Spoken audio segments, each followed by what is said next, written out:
अस्सलाम वालेकुम dear viewers, कैसे हैं आप लोग। This is professor Mohammad Afzal. आप देख रहे हैं मेरा यूट्यूब चैनल और सबसे पहले सब्सक्राइब करें, उसके साथ बेल आइकन उसको प्रेस करें, 3 नोटिफिकेशंस आएंगे, उसमें ऑल नोटिफिकेशन पे क्लिक कर दें। तो विदाउट वेस्टिंग द टाइम हम चलते हैं अपने टॉपिक के साथ। तो यार हमारा जो वैसे टॉपिक है ये पिछले टॉपिक की ही कंटिन्यूएशन है। हमने पढ़ा था applications of Dalton's law of partial pressure, लेकिन ये जो एप्लीकेशंस हैं ये आपको मैंने 3 करवा दी थी। 4th एप्लीकेशन जो है वो हमने पढ़नी है। मैं सिर्फ तीनों के नेम रिपीट कर देता हूँ। सबसे पहला हमने पढ़ा था कलेक्शन ऑफ गैसेस, कि हम वाटर की सरफेस के ऊपर अगर कोई गैसेस बन जाएँ तो हम उनको कलेक्ट कैसे करते हैं। कलेक्ट का मतलब हासिल कैसे करते हैं। अच्छा, दूसरी बात हमने पढ़ा था कि ये रेस्पायरेशन फिनोमेना के ऊपर एप्लीकेबल है। वो भी मैंने बताया था कि बाहर एटमॉस्फेयर के अंदर ऑक्सीजन का पार्शियल प्रेशर ज़्यादा होता है, हमारे जिस्म के अंदर कम होता है, तो ऑक्सीजन खुद ब खुद हमारे जिस्म में आती है। कार्बन डाइऑक्साइड का जो है वो पार्शियल प्रेशर हमारे जिस्म के अंदर ज़्यादा होता है, तो कार्बन डाइऑक्साइड खुद ब खुद बाहर चली जाती है। उसके बाद तीसरी एप्लीकेशन थी, जब हम हिली एरियाज़ में जाते हैं, बुलंदी पे जाते हैं, तो वहाँ पर ऑक्सीजन का लेवल कम होता है। तो वहाँ पर ऑक्सीजन का लेवल कम होने की वजह से ऑक्सीजन खुद ब खुद डिफ्यूज़ नहीं करती हमारे जिस्म के अंदर, एज ए रिज़ल्ट हमें सांस लेने में दिक्कत पेश आती है। ये 3 पॉइंट्स मैंने आपको बता दिए थे। आज हम शुरू करते हैं जी चौथे पॉइंट से। अगर अंस भाईजान मुझे इजाज़त दें तो फिर मैं पढ़ा दूँ, ठीक है। चलें जी। अब अबू बकर भी बड़े गुस्से से देख रहा है तो फिर मैं पढ़ा ही दूँ। अच्छा यार, प्यारे प्यारे थोड़े से कमीने बच्चों, अब ये जो टॉपिक है ना बहुत आसान है लेकिन इम्पोर्टेंट है।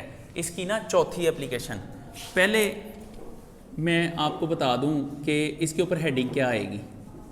आपने इसके ऊपर हेडिंग देनी है रेस्पायरेशन, या सिंपली रेस्पायरेशन का वर्ड ना लिखें, आप लिखें डेप्थ ऑफ द सी। इसके ऊपर आप हेडिंग दे सकते हैं डेप्थ ऑफ द सी, या तो आप ये लिख सकते हैं या आप लिख सकते हैं सी डाइवर्स, समुद्री गोताखोर, गोता लगाने वाले, सी डाइवर्स। ये दोनों में से आप कोई भी हेडिंग इसके ऊपर दे सकते हैं। अच्छा, इसका ना क्वेश्चन आता होता है, शॉर्ट क्वेश्चन बनता है। पहले क्वेश्चन भी लिख लें। वो कहता है कि जब एक सी डाइवर है, समुद्र में गोता लगाने वाले जो लोग होते हैं, ज़्यादा डेप्थ में चला जाए तो नॉर्मल एयर जो होती है वो रेस्पायर नहीं कर सकता। तो यही क्वेश्चन आता है। क्वेश्चन की स्टेटमेंट होती है कि नॉर्मल एयर, शॉर्ट क्वेश्चन बनेगा इसका, normal air can not be breathed in the depth of sea, depth of sea, why. ये क्वेश्चन है आपका।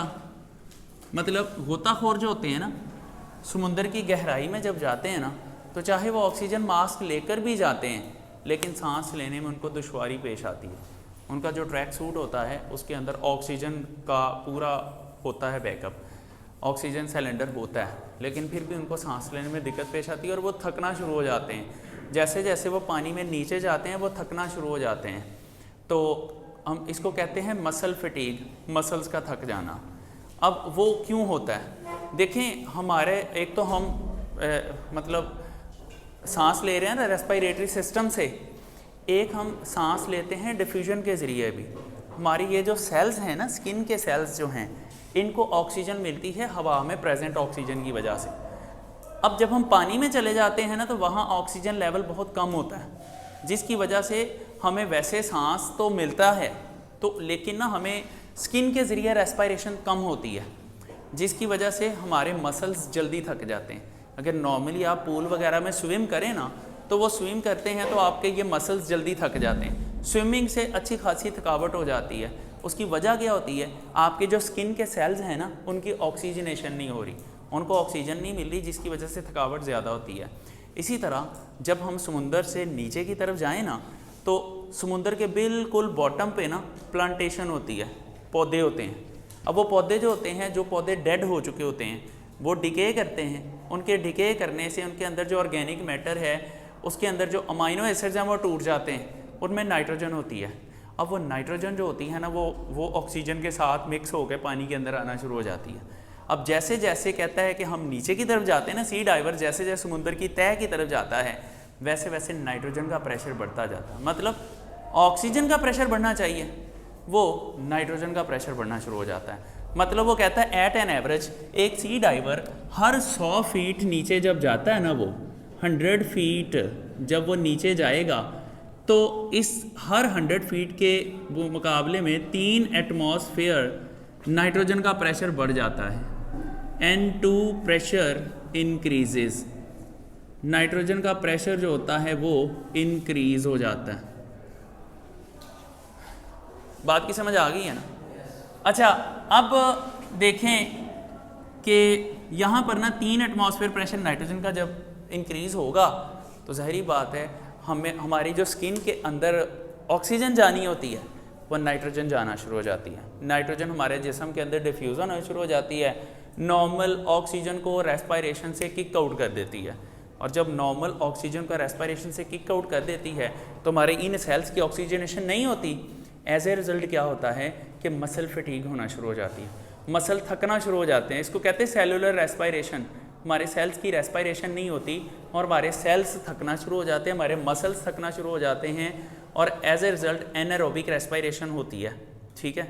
और पायरोबिक एसिड बनना शुरू हो जाता है जो हमारे मसल्स में इकट्ठा होना शुरू हो जाता है, जिसे हम कहते हैं खलियाँ पड़ गई हैं, ठीक है ना। तो एज ए रिज़ल्ट फिर जो सी डाइवर्स होते हैं ना, ज़्यादा देर तक पानी में नहीं रह सकते, उनको फिर वापस आना पड़ता है फिर अपने आप को रिलैक्स करने के लिए। फिर वो अपने आप को कोई नॉर्मल एयर में फिरते हैं, थोड़ी देर अपने आप को रिलैक्स करते हैं, दोबारा से वो फिर डाइव करते हैं, ठीक हो गया ना। तो ये रीज़न है कि जो सी डाइवर्स होते हैं उनको ज़्यादा डेप्थ में जाके सांस लेने में दुश्वारी पेश आती है। अब ये क्वेश्चन अगर ऐसे आ जाता है तो आपने इसके आंसर में 4th पॉइंट पूरा लिख देना, हो जाएगा। बिल्कुल ऐसे बातें लिखी हुई जैसे मैंने बताई हैं, इसी तरतीब से लिखी हुई हैं। आप होपफुली आप कर लेंगे। अगर किसी बच्चे को उसको रीडिंग करके फिर भी समझ नहीं आ रही हो, मेरे साथ कंसल्ट कर ले, बाद में मैं उसको करवा दूँगा। अच्छा, इससे आगे जो टॉपिक है ना वो है डिफ्यूजन। अच्छा यार, ये डिफ्यूजन की डेफिनेशन तो बड़ी सिंपल है, मैं वहीं से बात शुरू करूँगा जहाँ तक आपने मैट्रिक में पढ़ा हुआ है। डिफ्यूजन शॉर्ट क्वेश्चन भी है, डिफाइन डिफ्यूजन शॉर्ट क्वेश्चन भी है। Diffusion,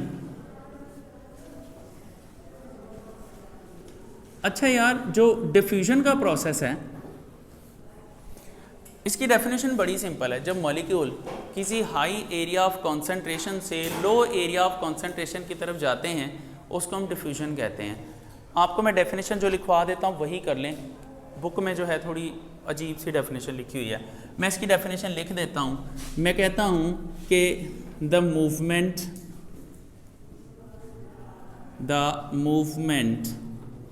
of molecules from an area of higher concentrations to an area of low concentration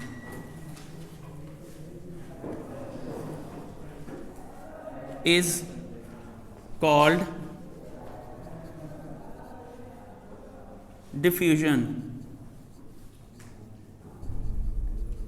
diffusion. अच्छा यार, अब इसके लिए ना हमें कुछ नहीं करना पड़ता, ये काम खुद ही होता है।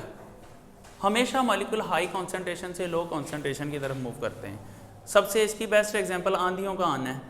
अब क्या होता है, शदीद गर्मी पड़ती है, आमतौर पे गर्मियों में होता है कि जिस दिन शदीद गर्मी पड़े रात को आंधी आ जाती है, आमतौर पे हमने देखा है। उसकी वजह क्या होती है, एक पर्टिकुलर एरिया में जब ज़्यादा हीटिंग इफेक्ट होता है तो वहाँ की एयर ऊपर की तरफ राइज कर जाती है, इर्द गिर्द की जो ठंडी हवा होती है वो उसकी प्लेस लेने के लिए मूव करती है। मतलब एयर पार्टिकल्स की कॉन्सेंट्रेशन साइड्स में ज़्यादा थी, जो आपका एरिया था वहाँ से ऑक्सीजन का लेवल कम हो गया, मतलब एयर का लेवल कम हो गया सारी गैसेस का। तो क्या हुआ, सारी साइडों से जो एयर होती है वो उसकी जगह को फिल करने के लिए मूव करती है, तो हम कहते हैं जी आंधी आ गई, ठीक है। और माशाल्लाह से किलो के हिसाब से, मन के हिसाब से कटा लेके आती है वो।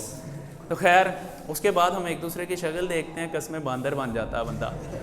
एनीवे, अब होता क्या, ये डिफ्यूजन की बेस्ट एग्जांपल है। अब उसमें होता ही है, तो देखें ये खुद ब खुद होता है ना, आंधी हम तो नहीं लेके आते, आंधी खुद ब खुद आती है। तो ये स्पॉन्टेनियस प्रोसेस होता है, खुद ब खुद होने वाला। लफ्ज़ स्पॉन्टेनियस का मतलब है खुद ब खुद होना। तो आप ये बात साथ में लिखेंगे, it is a spontaneous process. ये जो मैं लिखवा रहा हूँ आप वही याद करेंगे, वही पेपर में लिखेंगे। It is a spontaneous process. ये एक स्पॉन्टेनियस प्रोसेस है। अच्छा, अब इसकी एग्जांपल की बात कर लें। यार इसकी जो बेस्ट एग्जांपल है वो मिक्सिंग ऑफ गैसेस है, गैसेस का आपस में मिक्स हो जाना। एग्जांपल, फात भाई बहुत ज़्यादा बोर हो गए आप हैं?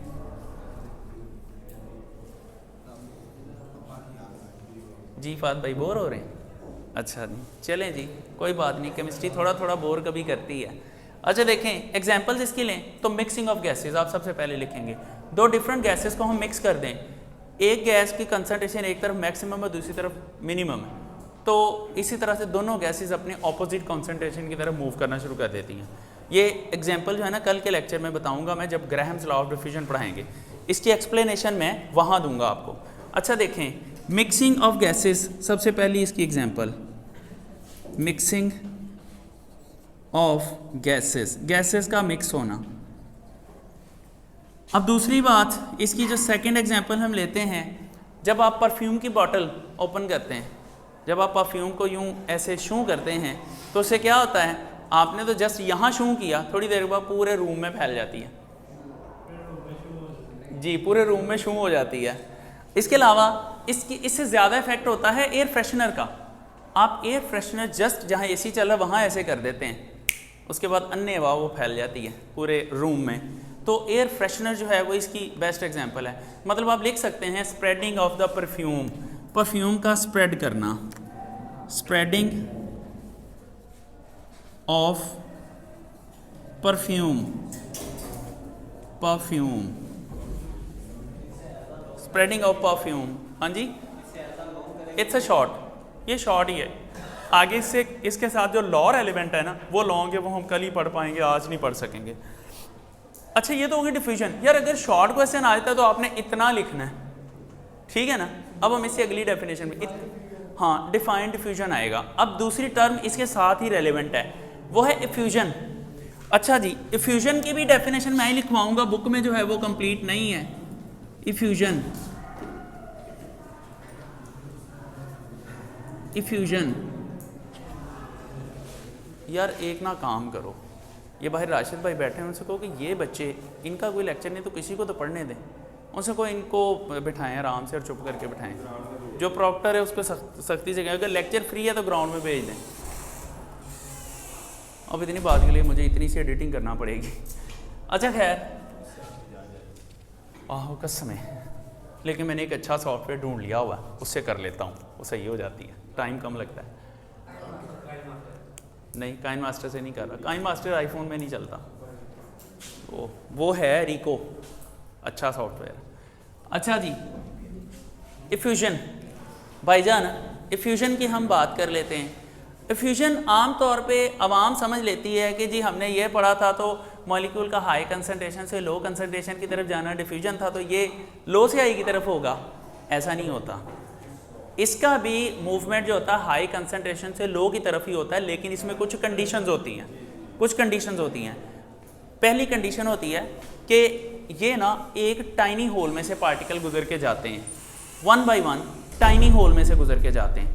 टाइनी होल मतलब एक इतना बारीक सुराख जो हमें नज़र नहीं आता, बिल्कुल ऐसे ही कि जितना कपड़े के अंदर होते हैं सुराख छोटे छोटे, हाँ लाइक पेंचर, ठीक है ना, वो हमें नज़र नहीं आता, वो हमें लबना पड़ता है और ट्यूब को पानी में डुबो के गोते दे के उसको। इसमें ना ये कंडीशन होती है।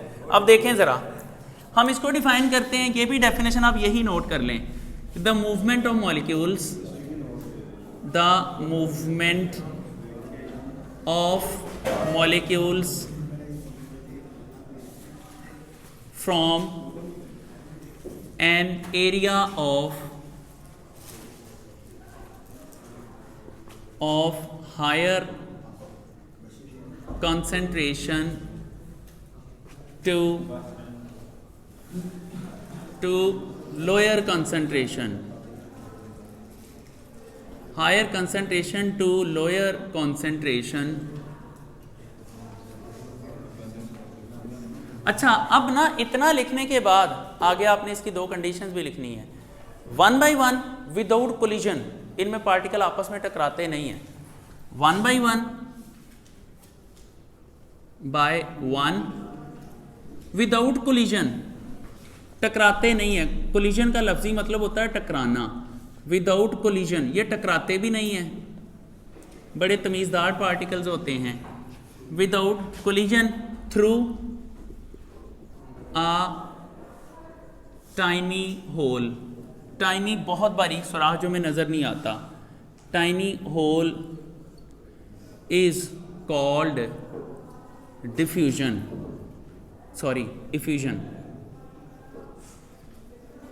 इफ्यूजन ये भी स्पॉन्टेनियस प्रोसेस है, इट इज़ खुद ब खुद होने वाला, आ स्पॉन्टेनियस प्रोसेस।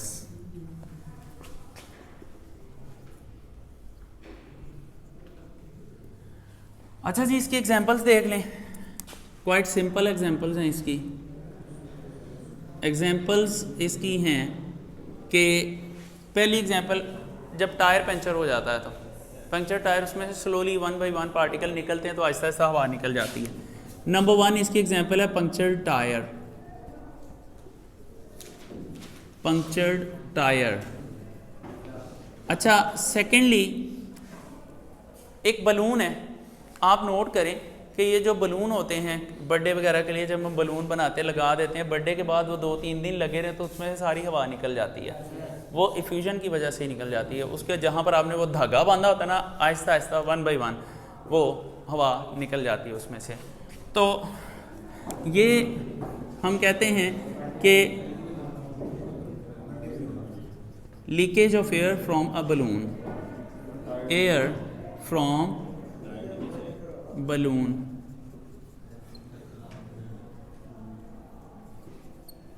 लो जी, ये इसकी एग्जांपल आती हैं। अच्छा, आपने कभी नोटिस किया है कि बलून फटता है तो आवाज़ क्यों आती है, ठा क्यों होती है? Have you ever noticed? Particles का टकराव होता है आपस में बाय प्रेशर, प्रेशर की वजह। मतलब एक दफ़ा हाई एरिया से ऑफ प्रेशर से एकदम लो एरिया ऑफ प्रेशर की तरफ आते हैं ना, तो पार्टिकल धड़म से फटाफट बाहर निकलने की कोशिश करते हैं, आपस में टक्कर हो जाती है। और वो टक्कर इतनी शानदार होती है कि ठा की आवाज़ आती है, सारे पार्टिकल इकट्ठे टकराते हैं। मतलब वैसे पार्टिकल्स की बात करें तो वो नज़र भी नहीं आते, लेकिन जब वो टकराते हैं तो इतनी आवाज़ वो पैदा कर देते हैं। तो ये देखें, अगर ये बलून के अंदर फिर दोनों ही एग्जांपल्स आ जाती हैं। जब बलून में से आहिस्ता आहिस्ता हवा निकल रही है, वो कोई एटलीस्ट 24 से 48 घंटों में हवा निकलती है, तो वो इफ्यूजन की एग्जांपल है। अगर बलून फट जाए तो एकदम हवा निकलेगी तो वो डिफ्यूजन की एग्जांपल है। इसके अलावा डेली लाइफ में से एग्जांपल्स आ जाती हैं। जब आपको छुट्टी होती है, सारे पागलों की तरफ मेन गेट की तरफ भागते हैं, वहाँ लड़ाइयाँ हो जाती हैं, जी मैं पहले जाना, मैं पहले जाना है। अब वहाँ पर एक दूसरे को आप धक्के दे रहे हैं। अब स्टूडेंट्स की कंसंट्रेशन मैक्सिमम कॉलेज के अंदर है, बाहर कम है। अब आप हाई से लो कंसंट्रेशन की तरफ जा रहे हो, लेकिन आपस में एक दूसरे को धक्के भी दे रहे हो, कोलिजन हो रही है, वो डिफ्यूजन है, ठीक है ना। फिर होता है कि गेट खुलता है तो आप 5-5 लोग एक दफ़ा गेट से बाहर जा रहे हो, लेकिन जब सुबह कॉलेज आ रहे होते हो तो अभी सारे बच्चे घरों से आ रहे होते हैं, तो यहाँ पर क्या होता है, 1 बाय 1 आते हैं तो आपस में टकराते नहीं है। मूवमेंट हाई से लो कंसंट्रेशन की तरफ ही हो रही है, लेकिन ये है कि आपस में आपकी कोलिजन नहीं हो रही, 1 बाय 1 आ रहे हैं, तो वो इफ्यूजन की एग्जांपल हो सकती है, ठीक है। तो लेकिन ये तो मैं वैसे एग्जांपल दे रहा, असल में थोड़ी बहुत कंडीशंस डिफरेंट होती हैं, समझाने के लिए मैंने ये बात की है। अच्छा, अब पता क्या है, ये टॉपिक ख़त्म हो गया। अब ऐसा है कि इसमें से ना आपको मतलब MCQs पूछे जा सकते हैं इनके फ़र्क के, डिफ्यूजन और इफ्यूजन के। ये याद आपने ये करना है। अब जो मैं इनके डिफरेंसेस लिखवाने लगा हूँ ना, वो डिफरेंसेस आपने उसको अच्छी तरह पढ़ लेना है। मल्टीपल चॉइसेस में से बनेगा जो आपको कंफ्यूज कर देगा। इसकी कुछ सिमिलैरिटीज़ और डिफरेंसेस हैं, मैं एक साथ ही लिख देता हूँ, ये आपने याद नहीं करना जो मैं लिखने लगा हूँ। डिफ्यूजन हमने इस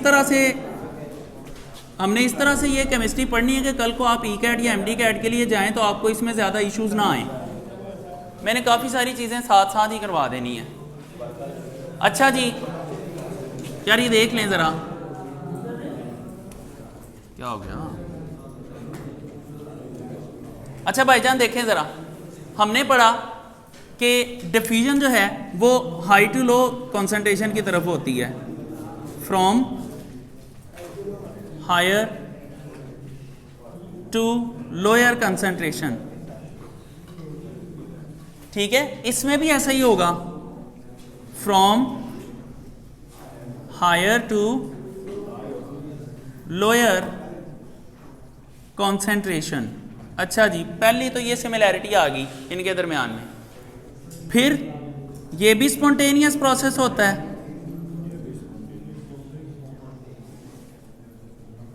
स्पॉन्टेनियस होता है, ये भी स्पॉन्टेनियस मतलब खुद ब खुद होने वाला। ये सिमिलैरिटी भी है, डिफरेंसेस मैं मिक्स लिखवा रहा हूँ। पेपर में एमसीक्यू पता क्या आता है, वो पूछ लेता है कि which one of the following is right for diffusion and diffusion. वो नीचे आपको 4 ऑप्शन दे देगा। तो आपने जब ये पढ़ा होगा इस तरह से तो आपको पता होगा कंपैरिजन का। अच्छा, स्पॉन्टेनियस होने का एक और मतलब भी है, ये प्रोसेस प्रोसीड करने के लिए इसको एनर्जी नहीं चाहिए होती। Do not require energy, do not require energy और external help, external aid, external help या एक्सटर्नल एड इसको नहीं चाहिए। ये भी ऐसे ही है कि डू नॉट रिक्वायर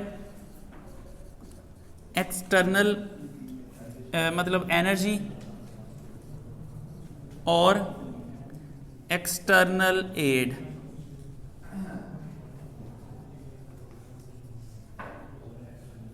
अच्छा, अब 1-2 डिफरेंसेस भी लिख लें। जो डिफ्यूजन होता है ना, इसके अंदर लाजमी नहीं होता कि पार्टिकल किसी मेम्ब्रेन में से गुजर के जाएं। मेम्ब्रेन हो भी सकती है, नहीं भी हो सकती। एक्सटर्नल एड मतलब हमारी इन्वॉल्वमेंट नहीं चाहिए होती है इसमें, ये खुद ब खुद हो जाता है। मतलब स्पॉन्टेनियस का ही मतलब है। एमसीक्यू में ये भी बात आ जाती है, तो वहाँ पर बच्चों ने स्पॉन्टेनियस पढ़ा होता है, उनको ये नहीं पता होता कि इसका मतलब यही बनता है। अच्छा, अब इसमें ना देखें, इसके अंदर मेम्ब्रेन जो होती है ना, लाजमी नहीं चाहिए होती है। नो मेम्ब्रेन इज कंपल्सरी, कोई मेम्ब्रेन की ज़रूरत नहीं होती। No membrane is compulsory, membrane compulsory नहीं होती, इसमें मेम्ब्रेन का होना ज़रूरी है। मेम्ब्रेन इज कंपल्सरी, मेम्ब्रेन का होना बहुत ज़रूरी है। मेम्ब्रेन होगी तो टाइनी होल होगा ना, इसके अंदर टाइनी होल की कंडीशन नहीं है। नो टाइनी होल, इसके अंदर टाइनी होल की ज़रूरत नहीं है, जबकि इसके अंदर टाइनी होल रिक्वायर्ड होता है। Tiny hole required. अच्छा जी, इसमें हम कहते हैं पार्टिकल्स आपस में टकरा सकते हैं, इसमें हम कहते हैं कि पार्टिकल्स टकराने नहीं चाहिए। मतलब इसमें टकरा जाएं ना टकरा जाएं कोई फ़र्क नहीं पड़ता, इसमें कोलिजन का कोई मैटर नहीं है। मतलब कोलिजन डज नॉट मैटर, इसके अंदर हम लिखते हैं collision does not matter, collision का कोई मसला नहीं है, इसके अंदर कोलिजन होना नहीं चाहिए बिल्कुल। तो कोलिजन डज मैटर।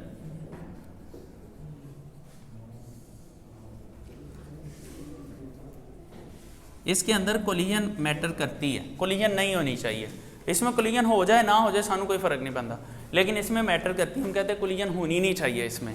और लास्ट पे आप एग्जांपल्स उनकी कंसीडर कर लें, इधर भी एग्जांपल, इधर भी एग्जांपल, लास्टली एग्जांपल, इधर भी एग्जांपल। लो जी, ये वाली बात जो है, ये सारा जो मैंने अभी कंपैरिजन बनाया है, ये आप जहन में रखें जस्ट एमसीक्यूज़ के लिए।